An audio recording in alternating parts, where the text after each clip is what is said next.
নমস্কার বন্ধুরা, আজকে আপনাদের রাগ অথবা ক্রোধ শান্ত করার কয়েকটি উপায় সম্বন্ধে আপনাদের জানাবো। আপনার বাড়িতে কেউ যদি প্রচণ্ড রাগ করে বা একটি ছোটখাট বিষয়ে মেজাজ হারিয়ে ফেলেন বা প্রতিটা ব্যাপারে রেগে যান, তাহলে আজকের ভিডিওতে বলা প্রতিকারগুলির মধ্যে যে কোনো একটি প্রতিকার করলে তার সমস্ত রাগ নষ্ট হয়ে যাবে। জ্যোতিষশাস্ত্র অনুসারে রাগের প্রধান কারণ হতে পারে মঙ্গল, সূর্য, শনি, রাহু এবং চন্দ্র।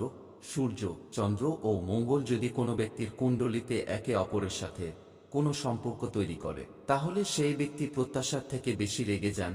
রাগ হল অগ্নি উপাদানের নির্দেশক। যখন অগ্নি উপাদান অন্যান্য রাশি বা গ্রহের সাথে মিলিত হয়, তখন ব্যক্তি প্রতিটি বিষয়ে রাগ করে। এছাড়া যাদের কুণ্ডলিতে মঙ্গল অশুভ অবস্থানে থাকে, তাদেরও অত্যাধিক রাগ আসে। রাগ শান্ত করার সহজ কয়টি উপায়। নাম্বার 1, প্রতিদিন সকালে ঘুম থেকে ওঠার পর প্রথমে পৃথিবী মাতাকে প্রণাম করুন। এছাড়াও বিছানা ছাড়ার পরে কমপক্ষে 15 মিনিট কারো সাথে কথা বলবেন না। শাস্ত্র অনুসারে এটি নিয়মিত করলে রাগ কমে এবং মনে শান্তি আসে। এছাড়াও গুরুজি, প্রতিদিন হনুমান চল্লিশা পাঠ করুন। হনুমান চল্লিশা পাঠ করলে মঙ্গল শান্ত হয় এবং রাগ কমে যায়। নাম্বার 2, জ্যোতিষ শাস্ত্র অনুসারে রাগের সম্পর্ক চন্দ্রের সঙ্গে।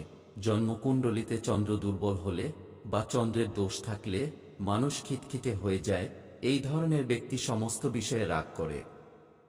এই ধরনের ব্যক্তিদের রাগ নিয়ন্ত্রণ করতে হলে রূপার আংটি বা লকেটের মধ্যে মুক্তা পড়তে হবে।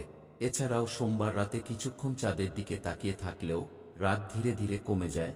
নাম্বার 3, চন্দনের গুণ হল শান্ত এবং আরাম দেওয়া। আযুর্বেদে ও ধর্মশাস্ত্রে চন্দনের অনেক উপকারিতা বর্ণিত হয়েছে। চন্দন সমস্ত শুভ কাজে পাশাপাশি পূজায় ও ব্যবহৃত হয়। জ্যোতিষ শাস্ত্র অনুসারে আপনি যদি খুব রেগে যান, তাহলে চন্দনের প্রতিকার আপনার জন্য উপকারী হবে। এর জন্য প্রতিদিন কপালে চন্দনের তিলক লাগান। এটি মনকে শান্ত রাখবে এবং রাহু দোষ থেকে মুক্তি দেবে। নাম্বার 4, রাগ নিয়ন্ত্রণ করতে প্রতিদিন সকালে স্নান করে ভগবান সূর্যকে জল অর্পণ করুন।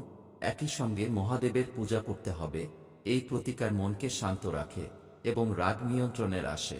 নাম্বার 5, উল্টো গুণটি আপনাকে আপনার রাগ নিয়ন্ত্রণ করতে সাহায্য করতে পারে। আপনার শ্বাসের উপর ফোকাস করে 10 থেকে 1 পর্যন্ত উল্টো গুণটি করা আপনাকে আপনার মেজাজ এবং ভাষা নিয়ন্ত্রণ করতে সাহায্য করে। নাম্বার 6, একটু হাঁটলে রাগ নিয়ন্ত্রণ করতে পারবেন। অবস্থান পরিবর্তন পরিস্থিতিকে প্রভাবিত করতে পারে, যা রাগে তীব্রতা কমাতে সাহায্য করে। তাই যখনই কেউ রেগে যায়, একটি ভালো বিকল্প হলো বেশি কথা না বলে উঠে হাঁটা। নাম্বার 7, কিছু না বলে চুপ থাকলে রাগ কমে যায়। লোকেরা বিশ্বাস করে যে এই বিকল্পটি ব্যবহার করে রাগ ভালোভাবে নিয়ন্ত্রণ করা যায়। রেগে গেলে নিজেকে শান্ত রাখুন এবং কিছু সময়ের জন্য কথা বলা এড়িয়ে চলুন। এটি আপনাকে অন্য ব্যক্তির কথা শোনার এবং তাদের দৃষ্টিভঙ্গি বোঝার সময় দেবে। উপরন্তু এটি রাগ নিয়ন্ত্রণ করে এবং আরও ভালো এবং পরিষ্কার প্রতিক্রিয়া দিতে সাহায্য করে। তো বন্ধুরা, এই ছিল রাগ কমানোর কয়েকটি প্রতিকার। যদি আপনার বা আপনার পরিবারের কোনো ব্যক্তির রাগ বেশি থাকে, তাহলে আপনার সুবিধা অনুযায়ী যে কোনো একটি প্রতিকার করুন, অবশ্যই ফল পাবেন। ধন্যবাদ।